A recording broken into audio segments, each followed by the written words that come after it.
This episode is in collaboration with Delhi Design Festival Conference organized by USID Foundation from 23rd to 25th of Feb at the Indian Habitat Center, New Delhi. Be a part of engaging conversations around design, cities and citizens. Witness how design can manifest in smart cities and deliver a sustainable urban experience to its citizens. For more details, link also given in the description below. Stay tuned for Delhi Design Festival 23rd to 25th of Feb, Indian Habitat Center, New Delhi. And now, today's show. Welcome to Audio Gyan with Kedar Nimkar, a podcast that documents insightful conversations with Indian designers, artists, musicians, writers, thinkers and creatives of all types. Catch us on iTunes or visit audiogyan.com for more Gyan sessions. Here's your host Kedar Nimkar. Today I have Professor G.V. Srikumar with us on Audio Gyan. He's head of IDC School of Design at IIT Bombay. He was trained under legendary Professor R.K. Joshi while studying Masters of Design in Visual Communication at IDC IIT Mumbai. He has worked on Malayalam font in Vinayas, a spine-based font design software developed by Professor R.K. Joshi and NCST Mumbai. He's famous as publication designer also and has designed several popular magazines in India including Chip, Digit, Overdrive, Chanda Mama, Society, Savvy and more. His areas of specializations include typography, calligraphy, information design and human anatomy drawing. He has over 17 years of experience as a faculty in IDC, IIT Mumbai.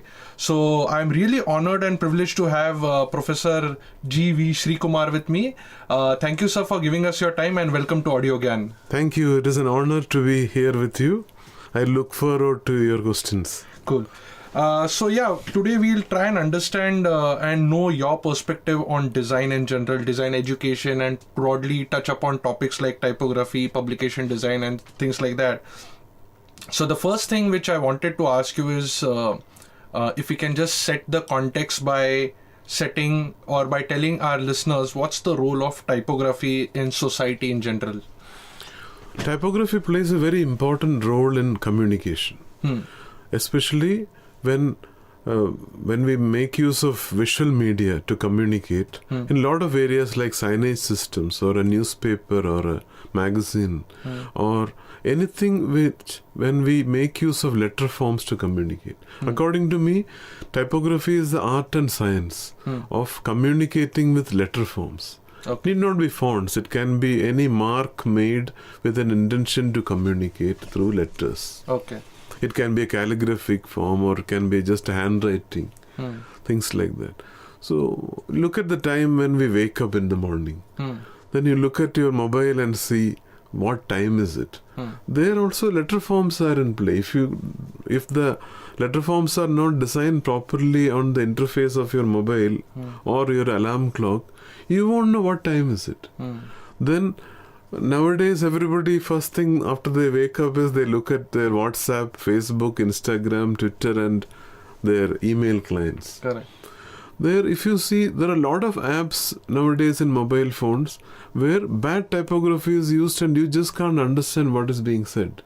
Today morning you might have seen me looking at the new salary slip. Our salary slip was redesigned because one software gave way. They migrated from one software to another. So today I was very shocked to see the salary slip created by the new software. Okay. With no sensitivity to typography at all. Even if I use a lens, I can't read what is written in it. I can show you both my old salary slip and the new salary slip.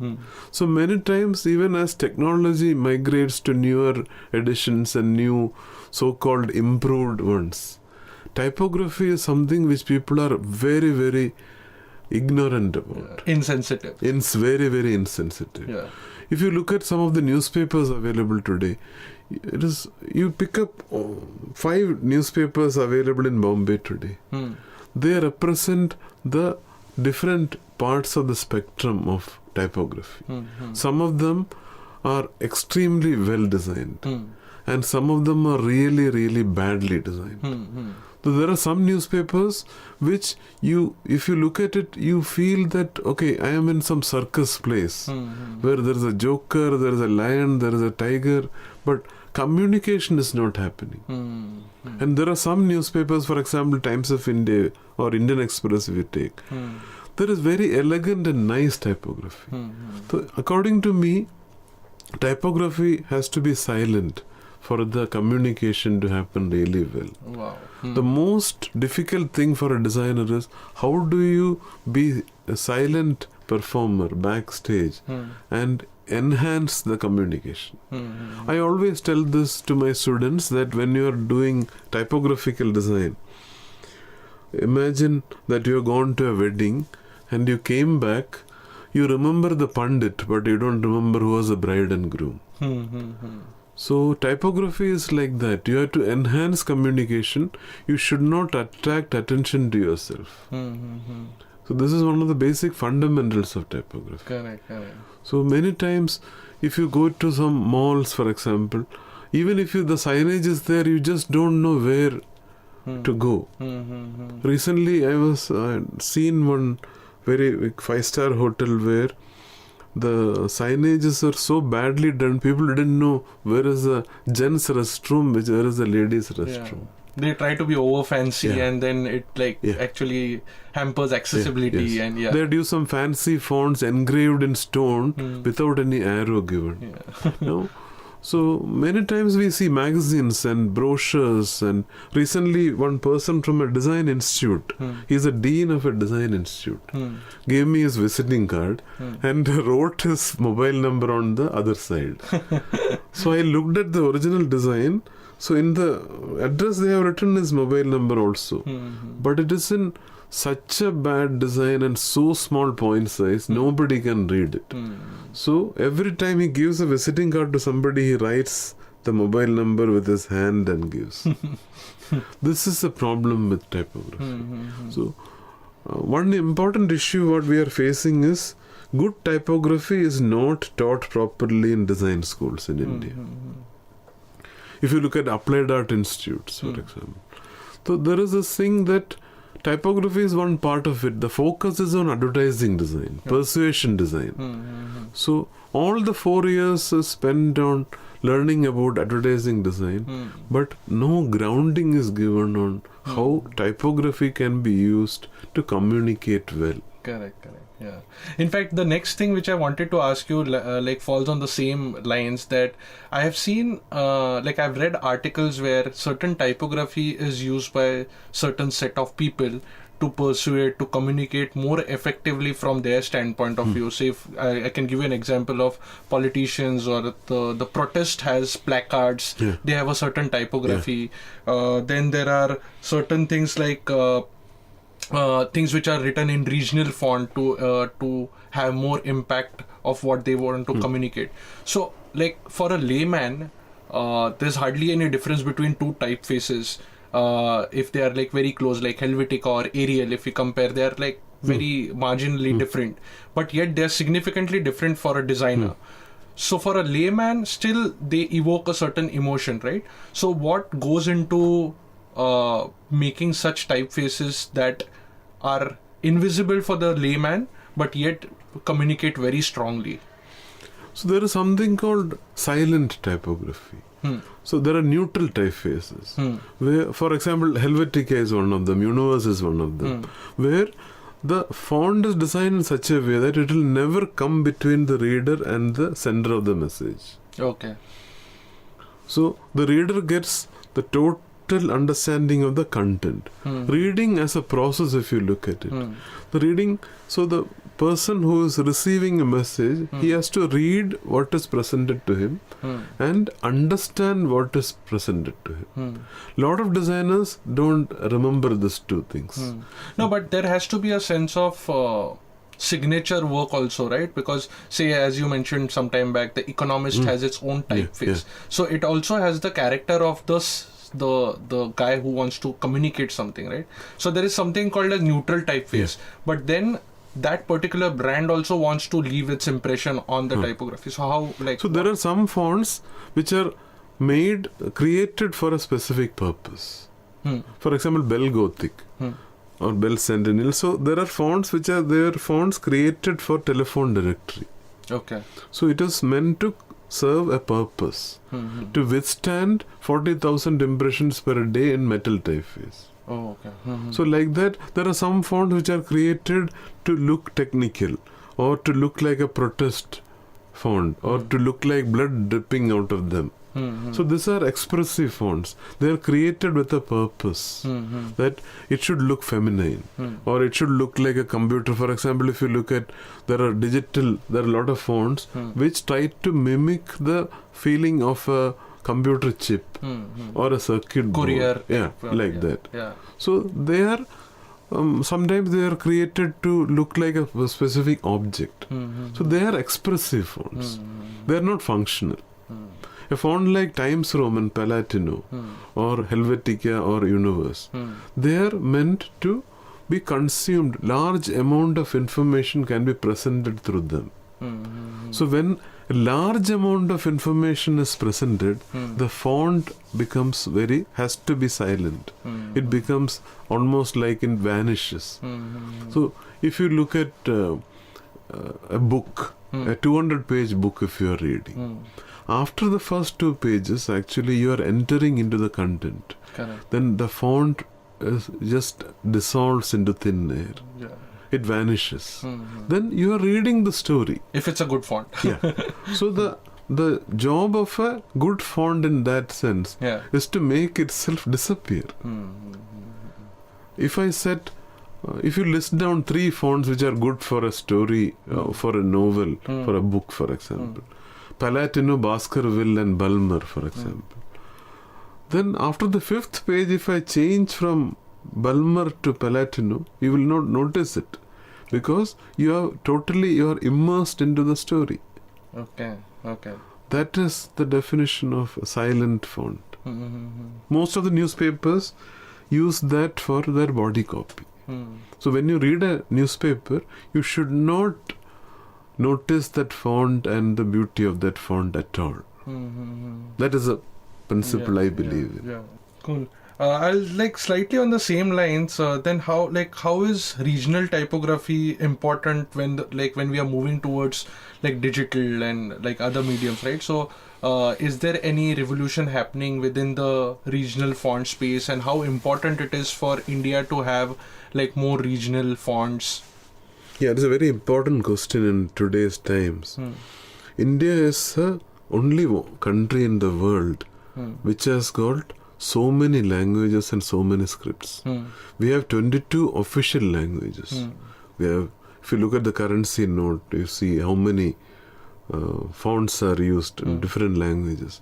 So we are faced with this challenge. We have to communicate with so many languages, so many scripts.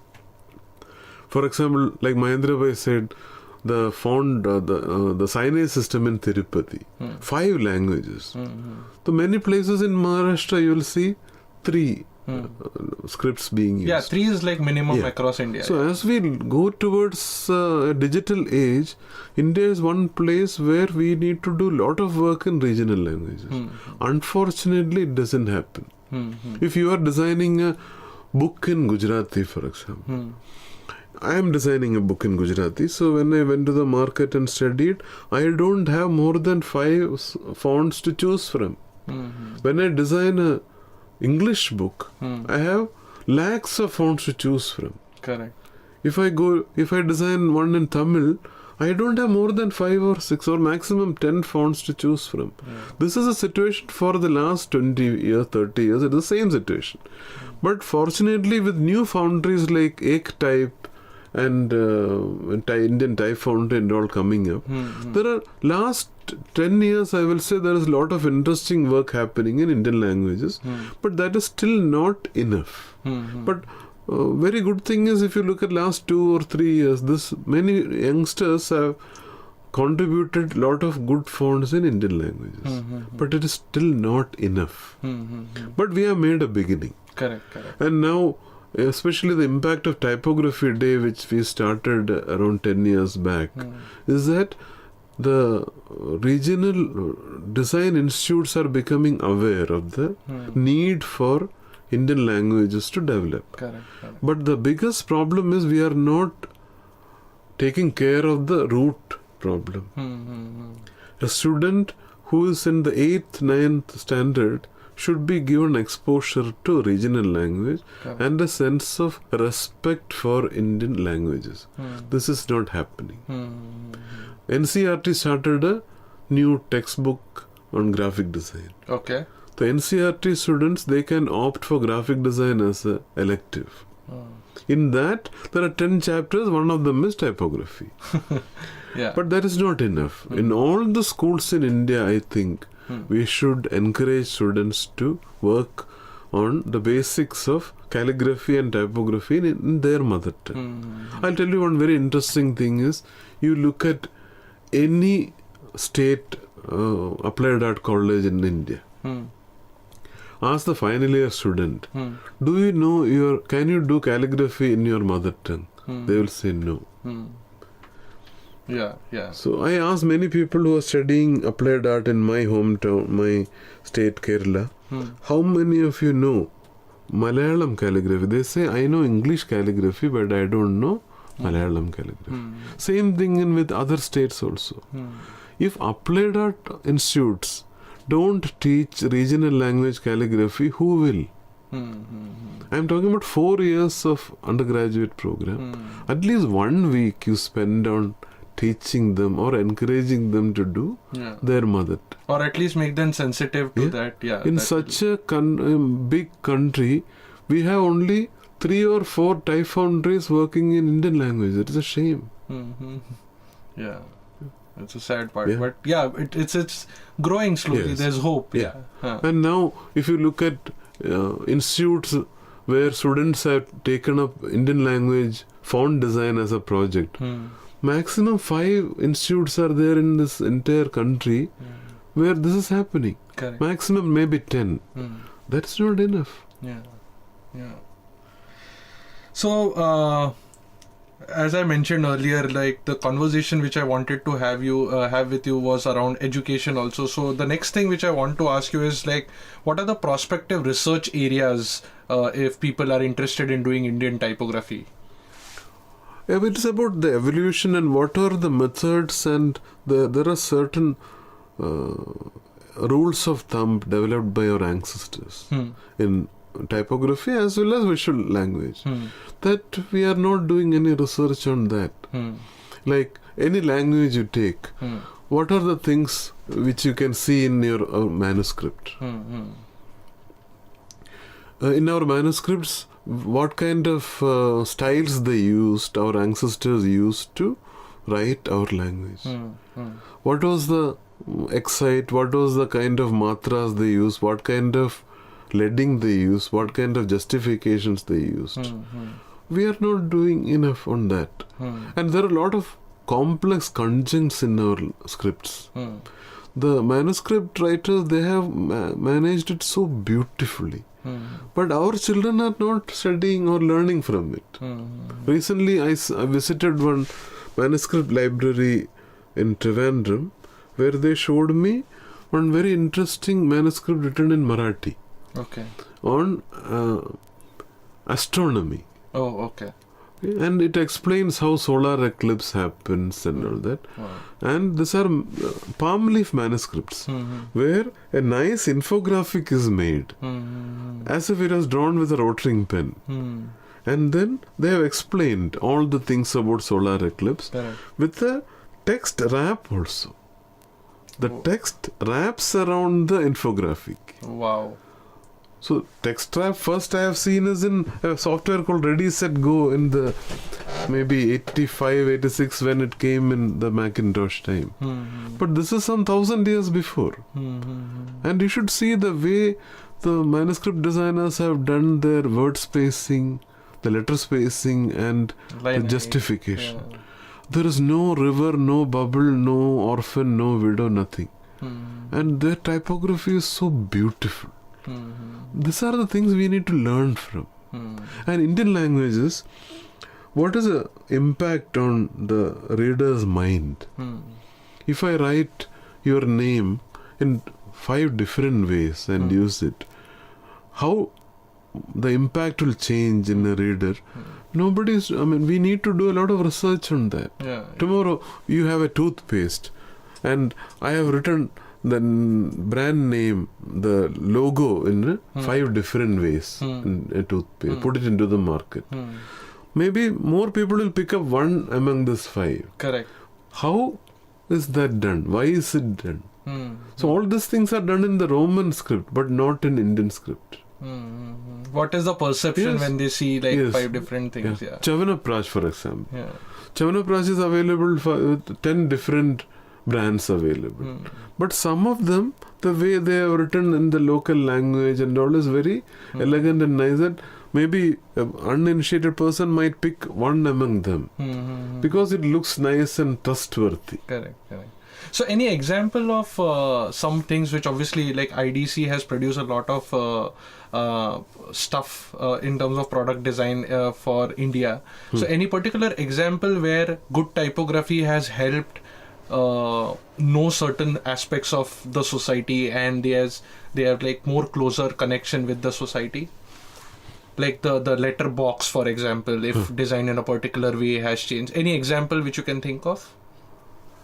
If you look at the impact of typography, Yeah. one example is the Mumbai rail map.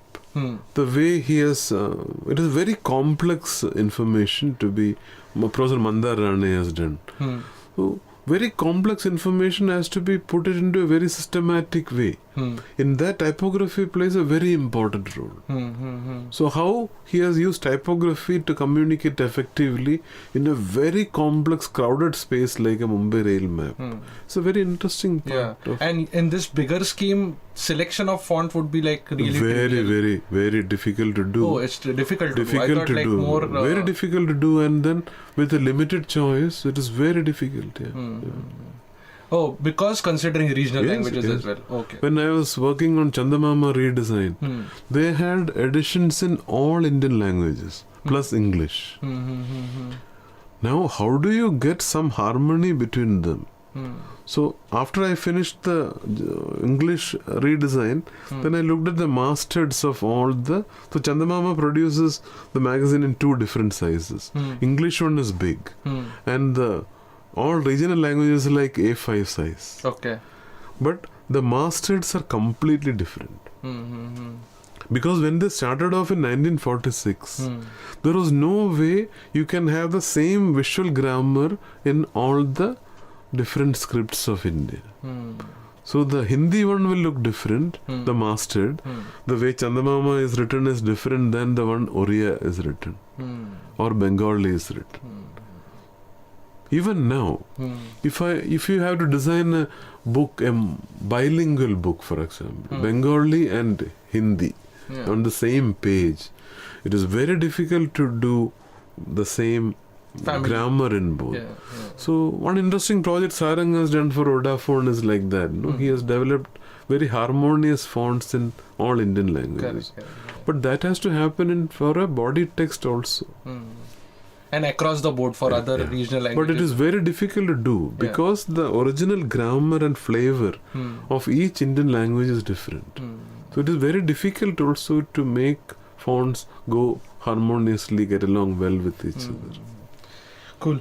I know there's a lot to talk about typography in general, but I would like to conclude with like a question which actually naturally follows the conversation which we are having right now. So how does the future of like overall Indian typography landscape look like? I mean, how these foundries like Ektype and IIT are contributing, and how are things moving? Like, are you optimistic about the change? Very much, and they are doing very well.